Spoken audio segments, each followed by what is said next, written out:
आता आमचा काय विचाचा बिरड काय आमचा पाठीवरच आहे ना. कुठं चालले बाबा काय?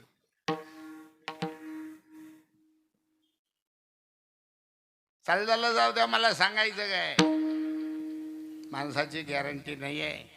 क्या जीवन के प्रक्रियास हातों में नाही तेरा घास आहे का नाही. म्हणून तर या संतांनी म्हटलेलं आहे, नाही कुणाचे कोणी